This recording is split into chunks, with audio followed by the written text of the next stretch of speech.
పెళ్ళైనా పండగైనా వేడుక ఏదైనా పట్టుచీరల ప్రత్యేక వేదిక వారాహి సిల్క్స్.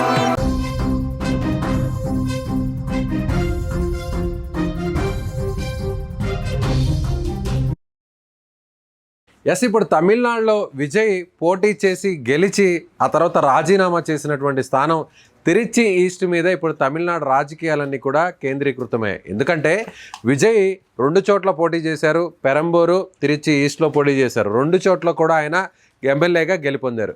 కాకపోతే ఒకసారి గెలిచిన తర్వాత ఒకే స్థానంలోనే కంటిన్యూ అవ్వాల్సినటువంటి పరిస్థితి ఉండడంతో ఎమ్మెల్యేతో ఆయన ఏదైతే తిరుచి ఈస్ట్కి సంబంధించినటువంటి నియోజకవర్గాన్ని రాజీనామా చేశారు ఎమ్మెల్యేగా. ప్రస్తుతం ఆ స్థానం ఖాళీ ఉంది. ఈ స్థానంలో టీవీకే పార్టీ నుంచి ఎవరు పోటీ చేస్తారు అనేది ఆ రోజు ఆయన రాజీనామా చేసిన రోజు నుంచి ఇప్పటి వరకు కూడా, అంటే దాదాపు ఒక 60 రోజులు 50 రోజుల పాటు ఈ చర్చ కొనసాగుతుందనే చెప్పాలి. అయితే ఇప్పుడు తాజాగా మొదట్లో త్రిష అక్కడి నుంచి పోటీ చేసే అవకాశం ఉందన్నారు. కాదు ఆయన తండ్రి చంద్రశేఖరన్ పోటీ చేస్తారన్నారు. కాదు ఇప్పుడు తాజాగా ఎవరైతే Raghava Lawrence dance master and డైరెక్టర్గా ఉన్నటువంటి రాఘవ లారెన్స్ పోటీ చేస్తారు అనేటువంటి ఊహాగానాలు ఇప్పటి వరకు కూడా వచ్చాయి. ఊహాగానాలు కదా, ఆల్మోస్ట్ రాఘవ లారెన్స్ పోటీ చేయడానికి డిసైడ్ అయిపోయాడు. ఇక ప్రకటించడమే ఆలస్యం.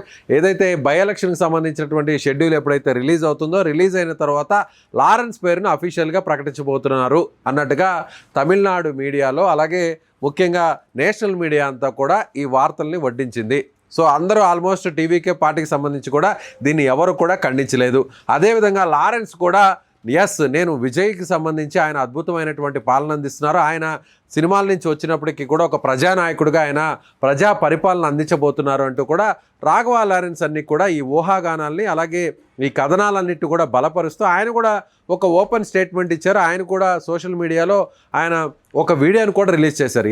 నేను రాజకీయాల్లోకి రావాలని మొదట్లో అనుకున్నాను, కానీ ఆ తర్వాత మా అమ్మ ఈ రాజకీయాలు వద్దని చెప్పింది. ఎందుకంటే రాజకీయాల్లో బురద చల్లడాలు ఉంటాయి, విమర్శించడాలు ఉంటాయి, అలాగే అప్రతిష్ట పాలు చేయడానికి కూడా అనేక రకాల ప్రయత్నాలు జరుగుతుంటాయి. కాబట్టి ఈ రాజకీయ రొంపిలోకి దిగొద్దు అంటూ తల్లి చేసినటువంటి సూచనను పరిగణలోకి తీసుకొని తాను రాజకీయాల్లోకి రావాలన్నటువంటి ఆలోచనను విరమించుకున్నాను. అప్పట్లో రజనీకాంత్ ప్రకటించినటువంటి సమయంలో తాను కూడా రాజకీయాల్లోకి రావాలి ఆయనతో కలిసి అని అనుకున్నాను, కానీ ఆ నిర్ణయాన్ని వెనక్కి తీసుకున్నాను. కానీ ఇప్పుడు విజయ్ రాజకీయాల్లోకి వచ్చి ఆయన సక్సెస్ అయ్యారు కాబట్టి విజయ్ లాంటి వ్యక్తులే వచ్చారు, ఇక నేను కూడా రావడం ఎందుకు ఆలస్యం చేయడం అనేటువంటి నిర్ణయానికి వచ్చినటువంటి నేపథ్యంలో తన అభిమానులు తనను ఆదరించేటువంటి ఎవరైతే ఫ్యాన్స్ ఉన్నారో శ్రేయభిలాషులందరూ కూడా నేను రాజకీయాల్లోకి రావాలా వద్దా అనేటువంటి ఒక నిర్ణయాన్ని వెలువడించండి, ఆ అభిప్రాయాన్ని ఒక ఒపీనియన్ పోల్ ద్వారా మీరు కామెంట్స్ రూపంలో తెలియజేయండి అంటే ఆయనకు ఒక వెల్లువలా కామెంట్స్లో అన్నీ కూడా రావడం జరిగింది. మీరు రాజకీయాల్లోకి రావాలని చెప్పడంతో ఇక లారెన్స్ రాజకీయాల్లోకి వచ్చేస్తారు. టీవీకే పార్టీలో జాయిన్ అయ్యి ఆయన తిరిచి ఈస్ట్ నుంచి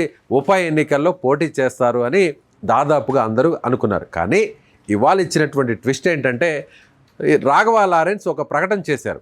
నేను ఇప్పటికిప్పుడు రాజకీయాల్లోకి రావట్లేదు, నేను తిరిచి ఈస్ట్ నుంచి పోటీ చేస్తానని వస్తున్నటువంటి వార్తల్లో ఎలాంటి నిజం లేదు, నేను ఈ స్థానం నుంచి పోటీ చేయట్లేదు అని కరాఖండిగా చెప్పేశారు లారెన్స్. అయితే ఇంకా కూడా ఒక క్వశ్చన్ మార్క్ ఏం పెట్టారంటే రాజకీయాలకు రావాలనేటువంటి నిర్ణయం మీద ఆలోచన చేస్తున్నాను, భవిష్యత్తులో వస్తానా లేదా అనే దాని మీద ఆయన ఇంకా ఆ మీమాంసను కొనసాగిస్తూ ఇంకా కూడా దాని మీద డౌట్ని కంటిన్యూ చేస్తూ ఒక క్వశ్చన్ మార్క్ను మాత్రం వదిలేరు. అంటే రాజకీయాల్లోకి రావచ్చు లేదా రాకపోవచ్చు, కానీ ప్రస్తుతం ఉన్నటువంటి పరిస్థితుల్లో ఎందుకు లారెన్స్ తిరిచి ఈస్ట్ నుంచి పోటీ చేయట్లేదు అనేటువంటి విషయాన్ని మాత్రం చెప్పడం కోసమే ఆయన ఈ నిర్ణయాన్ని వెలువడించారు, ఈ ప్రకటన చేశారు అనుకోవచ్చు. అంటే ఇప్పుడు లారెన్స్ కాకుండా ఎవరు అక్కడ పోటీ చేసే అవకాశం ఉందంటే మళ్ళీ ఇప్పుడు తెర మీదకి వచ్చినటువంటి పేరు త్రిష.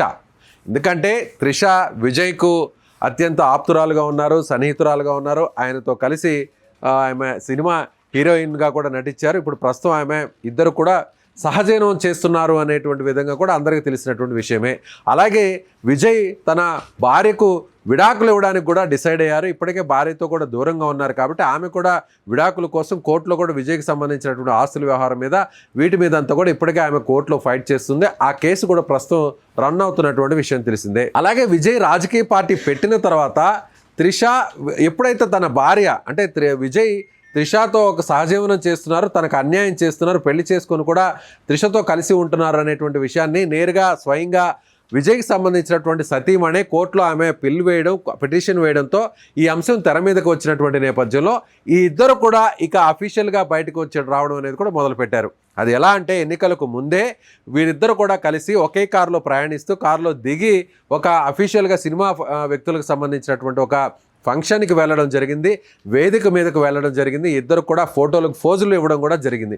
దీంతో అందరూ కూడా అభిమానులందరికీ అలాగే తమిళనాడు రాష్ట్ర ప్రజలకు కూడా విజయ్ ఒక సందేశాన్ని ఒక మెసేజ్ని ఇచ్చినట్టుగా ఒక క్లారిటీ ఇచ్చినట్టుగా చెప్పుకోవచ్చు. ఎస్, నేను త్రిషతో ఒక రిలేషన్లో ఉన్నాను, తన భార్య నాకు దూరంగా ఉంది, నా భార్య నాకు దూరంగా ఉంది, నేను త్రిషతో కంటిన్యూ అవుతున్నాను అనేటువంటి విషయాన్ని, ఇది తన వ్యక్తిగతమైనటువంటి జీవితానికి సంబంధించినటువంటి అంశం, ఇది రాజకీయాలకు ముడిపెట్టాల్సినటువంటి అంశం కాదు, ఇది ప్రజలకు సంబంధించినటువంటి వ్యవహారంలో కాదు, నేను రాజకీయాలలోకి వచ్చింది తన వ్యక్తిగతమైనటువంటి జీవితాన్ని లింక్ చేయకూడదు, ఇది నేను ప్రజలకు సేవ చేయడానికి అనేటువంటి విషయాన్ని చెప్పేశారు.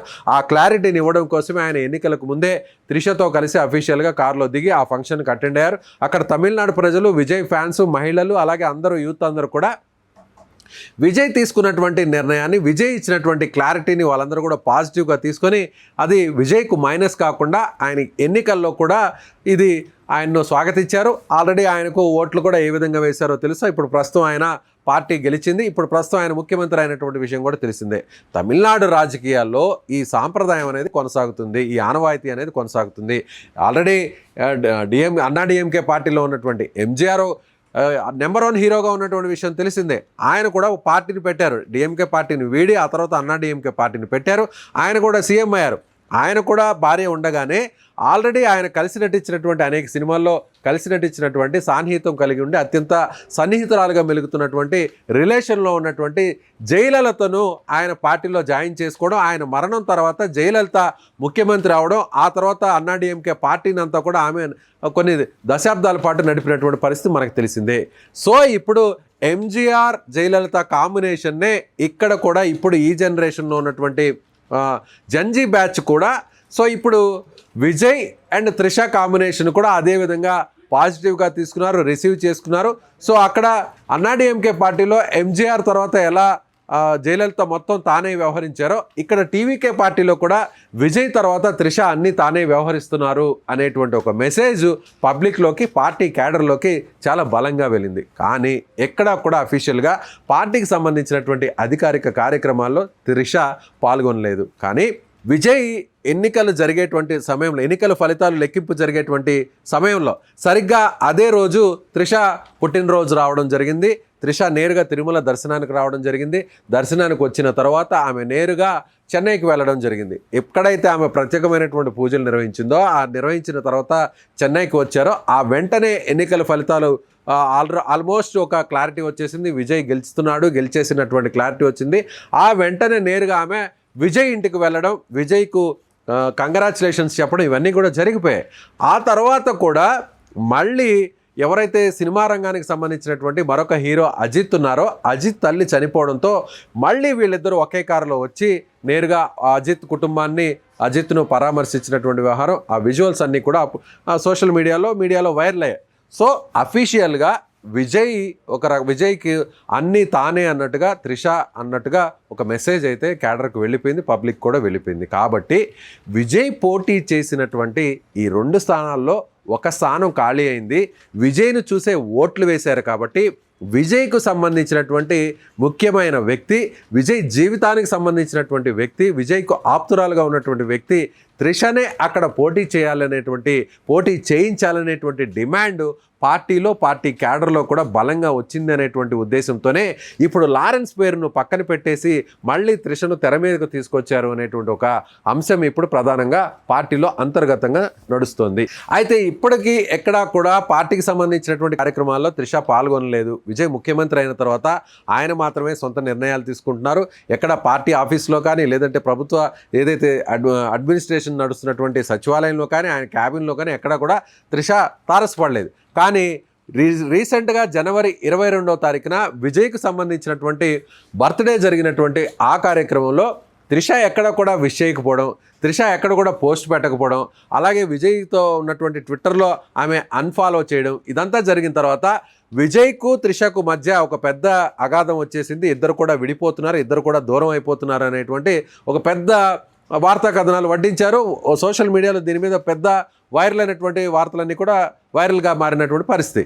అయితే వాటన్నిటిని చెక్ పెడుతూ సాయంత్రం అయ్యేసరికి, నైట్ అయ్యేసరికి త్రిష వాటికి సరైనటువంటి కౌంటర్ ఇస్తూ ఇద్దరు కలిసి నిల్చున్నటువంటి ఫోటో, ఇద్దరు కలిసి బర్త్డే కేక్స్ను ముందు పట్టుకొని విజయ్ అప్పటి వరకు ఆయన సీఎం హోదాలో ఆయన ఎక్కడైతే ప్రొఫెషనల్గా కనిపిస్తూ బ్లేజర్లో కనిపించేటువంటి ఇన్ చేసుకొని టక్ చేసుకొని బ్లేజర్లో వైట్ అండ్ బ్లాక్ టక్ చేసుకొని బ్లేజర్ వేసుకుంటూ కనిపించేటువంటి విజయ్ అక్కడికి ఆ ఫోటోలో మాత్రం త్రిషతో కలిసి ఉన్నటువంటి ఫోటోలో మాత్రం సివిల్ డ్రెస్లో ఒక టీషర్ట్ వేసుకొని చాలా సింపుల్గా క్యాజువల్గా కనిపించారు. ఇద్దరు కూడా ఫోటోలు ఇస్తూ బర్త్డే కేకులు ముందు పెట్టుకొని ఫోటోలు ఇచ్చారు. అంటే మీరు ఎన్నైనా అనుకోండి, మీరు ఏమైనా మాట్లాడుకోండి, మా గురించి ఎవరు ఎన్ని చర్చలు జరుపుకున్నా కూడా మేమిద్దరం ఒకటే అనేటువంటి ఒక మెసేజ్ని అక్కడ త్రిష ఆ ఫోటో ద్వారా క్యాడర్కు పబ్లిక్కు పంపించారు. అంటే ఇప్పటికీ కూడా విజయ్కు సంబంధించినటువంటి లైఫ్లో త్రిష ఎంత కీలకము అనేటువంటి ఒక మెసేజ్ని క్లియర్గా పంపించారు. అయితే రీసెంట్గా భాగ్యరాజ్ చనిపోయిన తర్వాత భాగ్యరాజ్ కుటుంబాన్ని పరామర్శించడానికి కూడా విజయ్ వెళ్ళారు. అప్పుడు కూడా త్రిష వెళుతుందేమో అని అందరూ ఊహించారు. కానీ ఆ కార్యక్రమానికి ఆ పరామర్శకు మాత్రం త్రిష దూరంగా ఉన్నారు. అయితే ఇప్పుడు మళ్ళీ లారెన్స్ ఇప్పటికిప్పుడు ఈ ప్రకటన చేయడం వెనక ప్రధానంగా త్రిషను బరిలోకి దింపాలనేటువంటి ఉద్దేశంతోనే త్రిషను అక్కడ ఉప ఎన్నికల్లో విజయ్ తరపున, విజయ్ ప్రతినిధిగా, విజయ్కి ఆప్తురాలుగా, విజయ్కి సన్నిహితురాలుగా ఉన్నటువంటి త్రిషను అక్కడ బరిలోకి దింపితేనే ఇప్పుడు అత్యధిక మెజారిటీతో గెలిచేటువంటి అవకాశం ఉంటుంది అనేటువంటి ఒక పార్టీ నుంచి వచ్చినటువంటి అంతర్గత సర్వే రిపోర్ట్ ఆధారంగా ఇప్పుడు అక్కడ త్రిషను పోటీ చేయించాలనేటువంటి యోచనలో, ఆలోచనలో పార్టీ ఉంది అనేది ఇప్పుడు మనకు అందుతున్నటువంటి సమాచారం. అయితే పార్టీ సంబంధించి ఇప్పటివరకు దీని మీద ఎలాంటి క్లారిటీ ఇవ్వలేదు. పార్టీ నాయకులు కానీ, పార్టీ కీలక వ్యక్తులు కానీ ఎక్కడ కూడా తిరిచి ఈస్ట్ నుంచి ఎవరు పోటీ చేస్తారు అనేటువంటి ఇన్ఫర్మేషన్ ఇవ్వలేదు. కేవలం ఈ వార్తలకు సంబంధించి, ఈ ఊహాగానాలకు సంబంధించి కూడా పార్టీ నుంచే ఇప్పుడు ఈ సమాచారం అంతా కూడా బయటకు లీకులు ఇస్తున్నారు అనేటువంటి మెసేజ్ అయితే బయటకు వస్తుంది. అదేవిధంగా ఇప్పుడు స్టాలిన్ కూడా ఆ స్థానంలో పోటీ చేసేటువంటి అవకాశం కూడా ఉంది. ఎందుకంటే స్టాలిన్ ఆల్రెడీ చెన్నై నగరంలో ఒక స్థానం నుంచి ఆయన పోటీ చేశారు, ఓటమి పాలయ్యారు. కాబట్టి ముఖ్యమంత్రిగా ఉన్నటువంటి వ్యక్తే ఓటమి పాలయ్యారు. కాబట్టి ఇప్పుడు స్టాలిన్ విజయ్ని ఢీకొట్టాలంటే, మళ్ళీ తిరిగి పార్టీ నిర్మాణాన్ని పూర్తి స్థాయిలో బలపరచాలంటే, విజయ్కి పెరుగుతున్నటువంటి గ్రాఫ్ను తగ్గించాలంటే, అలాగే ఇప్పుడు విజయ్ ఏదైతే విజయ్ ప్రభుత్వం ఉందో అది ఇతర పార్టీల మద్దతుతో ఉన్నటువంటి ప్రభుత్వం. కాబట్టి భవిష్యత్తులో ఆ పార్టీలన్నింటినీ కూడా ఒక రకంగా బలహీనపరిచి ప్రభుత్వాన్ని కూల్చాలి అంటే, రీసెంట్గా కూడా స్టాలిన్ చేసినటువంటి స్టేట్మెంట్ ఏంటంటే 3 నుంచి 6 నెలల్లో ప్రభుత్వం కూలిపోతుంది, విజయ్ ప్రభుత్వం కూలిపోతుంది, మళ్ళీ ఎన్నికలు రాబోతున్నాయి, క్యాడర్ అంతా కూడా సిద్ధంగా ఉండండి అని నిన్న స్టాలిన్ ఇచ్చినటువంటి ఒక ఓపెన్ స్టేట్మెంట్తో కూడా, అలాగే స్టాలిన్ ఎందుకు ఇలాంటి స్టేట్మెంట్ ఇచ్చారంటే విజయ్తో డి కొట్టడానికి సిద్ధంగా ఉన్నారు. అందుకు స్టాలిన్ ఇప్పుడు రాబోయేటువంటి ఉప ఎన్నికలు అక్కడ తిరిచి ఈస్ట్ నుంచి స్టాలిన్ కూడా పోటీ చేసేటువంటి అవకాశం ఉంది అనేది ఇప్పుడు డిఎంకే వర్గాల నుంచి వినిపిస్తున్నటువంటి మాట. కాబట్టి ఆ స్థానంలో ఒకవేళ విజయ్ పార్టీకి సంబంధించినటువంటి బయట వ్యక్తులు ఎవరైనా పోటీ చేస్తే ఓడించడం చాలా ఈజీ అవుతుంది. అప్పుడు డిఎంకే ఇంకా ప్రజల్లో బలంగా ఉంది. కేవలం విజయ్ యొక్క సినిమా గ్లామర్తోనే ఎన్నికల్లో గెలిచారు అనేటువంటి ఒక మెసేజ్ని పంపించవచ్చు. తర్వాత జరిగేటువంటి ఎన్నికల్లో, స్థానిక సంస్థల ఎన్నికలన్నింటిలో కూడా తిరిగి డిఎంకే పట్టు సాధించడానికి అవకాశం ఉంటుంది అనేది డిఎంకే వేసినటువంటి ప్లాన్. బీజేపీకి సంబంధించినటువంటి రాష్ట్ర అధ్యక్షుడిగా ఉన్నటువంటి మాజీ ఐపీఎస్ అధికారి, వాలంటరీ రిటైర్మెంట్ ఇచ్చిన అన్నామలై ఆ పార్టీకి రాజీనామా చేసి ఇప్పుడు తాను కూడా ఒక కొత్త పార్టీని ఏర్పాటు చేయబోతున్నట్టు ప్రకటించిన విషయం తెలిసిందే. ఇప్పుడు అన్నామలై కూడా విజయ్కు ఆపోజిట్గా, విజయ్కు పోటీగా ప్లాన్ బి కింద బీజేపీ వెనకుండి అన్నామలైని రంగంలోకి దింపింది అనేది మరొక వాదన. కాబట్టి స్టాలిన్ లేదా అన్నామలై ఒకవేళ బరిలోకి దిగితే టీవీకే పార్టీ నుంచి బయట వ్యక్తులు అక్కడ తిరిచి ఈస్ట్లో పోటీ చేస్తే విజయ్ సొంత స్థానంలోనే ఒకవేళ తక్కువ మెజారిటీ వచ్చినా, లేదంటే టీవీకే పార్టీ అభ్యర్థి ఓడిపోయినా అది విజయ్కు పెద్ద అప్రదిష్టగా వచ్చే అవకాశం ఉంది. కాబట్టి విజయ్ పరిపాలనకు ముందు కూడా అది ఒక అడ్డంకిగా మారుతుంది. కాబట్టి విజయ్ ఇతర పార్టీలతో మద్దతు ప్రస్తుతం ఆయన ప్రభుత్వం నిలబడింది. కాబట్టి ఆ పార్టీలు కూడా మద్దతు ఒకవేళ ఉపసంహరించుకునేటువంటి ప్రమాదం పొంచి ఉంది. కాబట్టి తిరిచి ఈస్ట్ అనేది చాలా ప్రిస్టేజియస్గా టీవీకే తీసుకోబోతుంది. అందుకే అక్కడ నుంచి లారెన్స్ని ఒకవేళ బరిలోకి దించిన లారెన్స్ పూర్తిస్థాయి రాజకీయ నాయకుడు కాదు కాబట్టి ఒకవేళ ఆయన అటు ఇటు అయినా కూడా ఆయనకు సంబంధించినటువంటి వచ్చే ఓట్లు అటు ఇటు అయి మెజారిటీ తగ్గినా ఒకవేళ ఓడిపోయినా కూడా అది విజయ్ ఇమేజ్కు విజయ్ పార్టీ భవిష్యత్తుకు డ్యామేజ్ అవుతుంది. కాబట్టి ఇప్పుడు అక్కడ విజయ్కి సంబంధించినటువంటి ప్రతినిధిగా త్రిషనే బరిలోకి దింపాలి అనేటువంటి డిమాండ్ పార్టీలో అంతర్గతంగా వినిపిస్తుంది. సో చూడాలి మరి త్రిష అక్కడి నుంచి పోటీ చేస్తుందా లేదంటే వేరొకరు పోటీ చేస్తారనేది మరికొన్ని రోజుల్లో క్లారిటీ వచ్చేటువంటి అవకాశం ఉంది. కాబట్టి ఈ వీడియో చూసేటువంటి వాళ్ళు మీకు అనిపిస్తున్నటువంటి మీకు వినిపిస్తున్నటువంటి సమాచారం ప్రకారం తిరిచి ఈస్ట్లో త్రిష పోటీ చేస్తుందా లేదా మీ అభిప్రాయాన్ని కామెంట్ రూపంలో తెలియచేయండి.